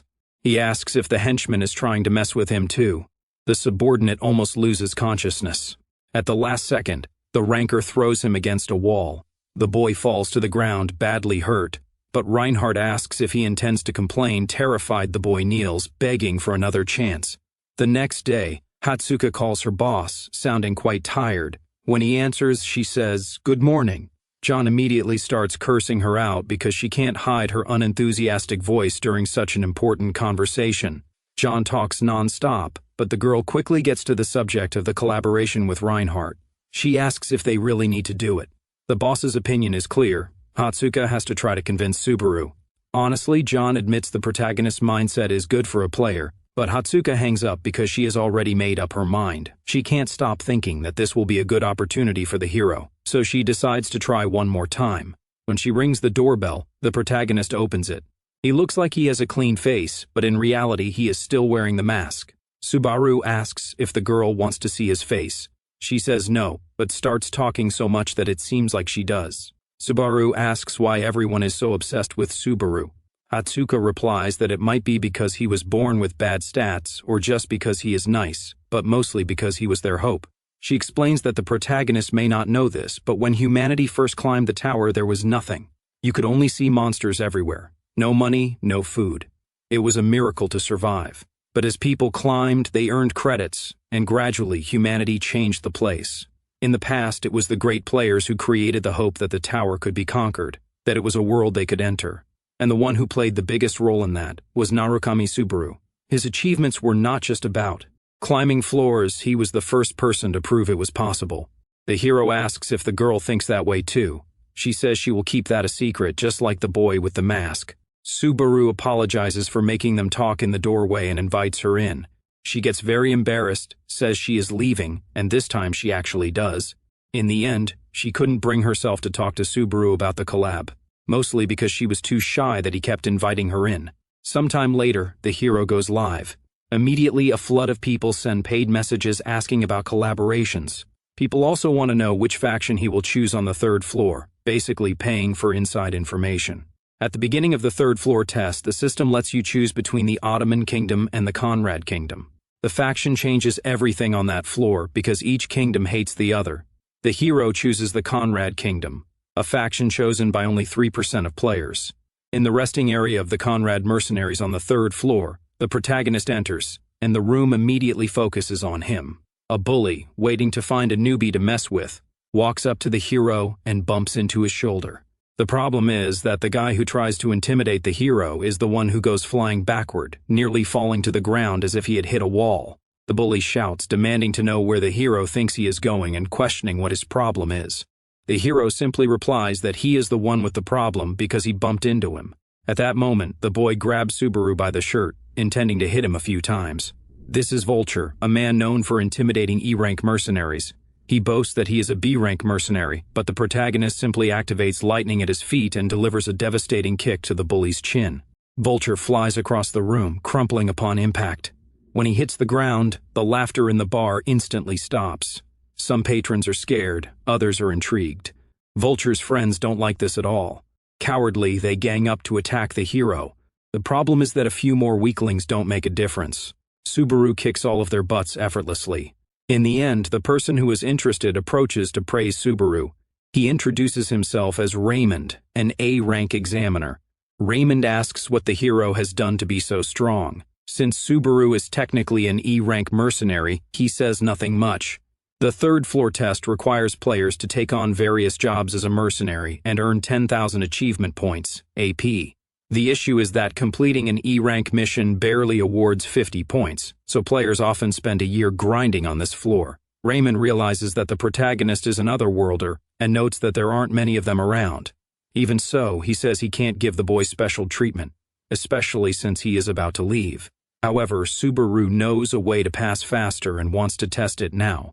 He says he can fulfill a man's dream, making the Thunder Cave belong to the Conrad Kingdom. Raymond shouts immediately, explaining that only A-rank mercenaries take jobs there. But the hero knows that the cave represents a battle of pride between the two kingdoms. The Thunder Cave is a special dungeon on the third level that no mercenary or knight has ever managed to clear. Between the two kingdoms lies a giant mountain that both sides have been trying to conquer for decades. Clearing the Thunder Cave, located there, would grant passage through the mountain and a massive military advantage. That is why the hero declares he will clear the place if he earns a rank, a title. Raymond hesitates, worrying the boy might just be taking advantage of the situation. The hero considers taking out the old man if he causes trouble, but that isn't necessary. Raymond agrees to write a letter of recommendation. After all, raids always need strong men. Raymond warns that the protagonist needs to wait for the group, which gathers in 5 days. Suddenly, 3 of the hero's subscribers send a total of 35,000 credits for him to clear the dungeon alone. Unfortunately, 5 days from now is exactly when the tournament ends. Raymond shakes his head, saying he still can't believe it. He confesses that he challenged the cave when he was younger but lost half of his group. He hands over the letter, but the hero assures him that history won't repeat itself because he plans to go solo. Raymond shouts that the boy is crazy. The minimum requirement to challenge the place is 20 people. Subaru calms the old man down, giving the excuse that he doesn't want to use their forces. He warns that he has no comrades, so he will be brief. At the top of a mountain, Rina comments that she is increasingly impressed with how much the hero resembles Subaru. She watches the live stream as the protagonist announces he won't take on other missions. In fact, he says he will stop streaming for a while and simply turns the feed off, right when Rina was enjoying watching him on her way to the third floor. She finds it funny because the real Subaru would do the same thing. He simply does what he wants, exactly how it would be if her former leader were a streamer. Since she somehow learned that the hero will also participate in the tournament, she thinks it would be good to have a chat. Obviously, she hopes he won't manage to get the item. Later on the third floor, Hatsuka praises the hero, happily saying that the protagonist has gotten the hang of imitating Subaru. If he just took on normal jobs, it wouldn't be fun to watch. Hatsuka asks what the boy will do next. He says he will hunt until the tournament starts. After all, he wants to gauge how much thunder he can use with his current level, and then fight to prevent someone else from getting his companion's item. In the afternoon, Gensaki Naoto from the Blue Zone comes looking for Subaru, very irritated about having to talk to him. He doesn't care if the boy conquered the thunder because he didn't even want to be on this floor. When he enters a bar, it is John who is waiting, sitting with a good beer. The two sit down to talk. The president says he knows Gensaki wants contact with one of his streamers. Gensaki gets furious that the protagonist isn't there. John warns that the boy is taking care of his own business, but the Blue Zone guy doesn't think there is anything more important than his guild. John reminds him of the declaration the hero made about staying independent. Gensaki wanted to talk to Subaru personally to negotiate a better deal, but he starts to suspect that John is making it difficult for them to meet. Gensaki bangs on the table, accusing John of trying to hog the golden goose, asserting that the hero would be better off in a big guild rather than streaming. The problem is that John disagrees, especially since he knows Gensaki has a reputation for poaching players who work in streaming. Gensaki tries to say that he doesn't want to make the Blue Zone an enemy of Suiten, but John warns that they prioritize their employees and their decisions above all else. Gensaki calls the president naive for an adult man. However, John counters by saying that in this world, there are people who are not intimidated. Showing a bit of his aura, he tells the young man to leave. Gensaki immediately feels the crushing pressure of the president's power and stands up, trembling slightly. He shouts that John can't just order him to leave as if he were nothing. The president doesn't care at all. Gensaki warns that he will make the old man regret it. John mocks him, noting that he is scared to death. 3 days later, on the third floor, in the nest of sky serpents, a big mess happens because of the hero. Without needing to wear the mask, he hunts one of the largest snakes in the nest. With one attack, he opens a hole in the monster's mouth, making it scream in pain. The hero returns to his sword, noting he has tested enough advancements, and decides to finish this quickly. The protagonist jumps into the open mouth of the monster and invokes a massive thunder blast that defeats the boss of the sky serpents. The protagonist levels up, and his stats increase. Moreover, he gains a serpent fang worth about 10,000 credits. Subaru is now at level 35. He has leveled up 9 times in 3 days, which is excellent progress. He remembers that he has unfinished business to resolve. The next day, Hatsuka happily greets the protagonist. He sits down, asking if something good happened. The girl says yes, beaming with joy. The protagonist doesn't understand what it is until he remembers it's about the collaboration. He apologizes for refusing, but Hatsuka doesn't blame him. It is something the real Subaru would do. However, if the goal is to be equal, she hands over a document stating the only difference between the two. In fact, it is a document with the money from the livestream with Hokwai, 49,000 credits. Hatsuka comments that she could have given this to him at any time, but she wanted to talk to the boy. She mentions she has a friend named Jun, a gambling addict who taught her some things. Basically, he works with bets on who will win or lose. The higher the chance of winning, the lower the payout, but it is a safer return. Hatsuka explains that the hero's payout rate is 6.1%, while a certain player's rate is 1.2, making that player the favorite to win. When the hero asks who the favorite is, the girl says the boy's name is Omar Schneider, a player from the Blue Zone who has been on the third floor for 10 years just trying to clear the Thunder Cave. Hatsuka adds that Omar must be looking for the hero. After all, the hero's statement about clearing the cave alone was like laughing at Omar's decade of effort. Suddenly, the hero warns the girl that she is a bit too close. Hatsuka realizes her proximity and feels more embarrassed than ever. She retreats to her chair, asking Subaru to just prepare himself. On the third floor, in a place called Ortineral, 2 horses pull a cart very quickly. Finally, they arrive at the meeting spot for the arrogant rookie who claimed he would clear the dungeon alone. Some colleagues inside say the boy is only saying this because he doesn't know what it's like in there, and they ask Captain Schneider not to get angry. However, Captain Schneider says he isn't angry because the hero has some reputation. Despite his short career, he is the new user of thunder. Still, the warrior's colleagues insist that Subaru is not like the original, and that he won't succeed. The captain asserts that it is not the time to be envious or jealous. One of the colleagues asks if they should respect the boy. Schneider says it might be necessary. Despite trying to appear calm, it is clear that he is nervous. The bald man is the most worried because he knows the monster the captain becomes when he is angry. As he reads Schneider's information, the hero thinks the man is crazy because he only left this floor 5 years ago, yet he is already back. A news article mentions that Schneider's group was close to completing the dungeon. Now that he knows more about the man, Subaru understands why he is the favorite. Still, he mentally apologizes to Kazuki because now that he is back, he won't let anyone else interfere. The next day, in the city's shopping center, a seller claims he won't be able to buy such bad material. Unfortunately for the hunter who brought it in, the seller informs him he will only pay 1,500 credits. The hunter almost gives up selling, but in the end, the merchant tricks the customer because only he knows the product's true value. Finally, another customer arrives, who is a bit smarter. When Subaru places the serpent fang on the table, the seller almost jumps in shock. There is nothing to complain about regarding the quality, but the seller isn't going to miss the chance to take advantage. He evaluates the material as rank B, claiming it would be rank S if it weren't for a scratch. Additionally, he has the audacity to say the protagonist arrived at a bad time because he is full of identical items. That said, he offers 8,000 credits as if it were a generous sum. Subaru actually thinks it's fair because of the value he remembers from the past. However, Schneider suddenly appears, declaring it is worth at least 15,000 and debunking the seller's bluff about having a surplus. With the two facing each other, the captain and the protagonist end up greeting one another. Later, in a rather unconventional restaurant, the two sit down to get straight to the point. After all, they aren't buddies here too. Relax. The hero still can't believe this is where Schneider comes to have lunch. Eventually, the captain brings up the Thunder Dungeon. Subaru reaffirms that he will clear the place alone. Schneider gets irritated, saying that many people reach the 3rd floor with their noses in the air. Subaru asks if the captain thinks the same of him. Although he does, Schneider admits he respects the hero for his talent. But he still doesn't believe the boy can be compared to the original Subaru. The protagonist thought he was going to talk to a weirdo but realizes Schneider is serious. Without further ado, the captain reveals he has a proposal. Grinding his teeth, he demands Subaru take back his statement. Schneider finally vents that he found the boy's words very arrogant and offers him a chance to go live and apologize. However, the hero says he doesn't think that is a very good proposal. The captain asserts that he will defeat the boy in the tournament and make him understand his place.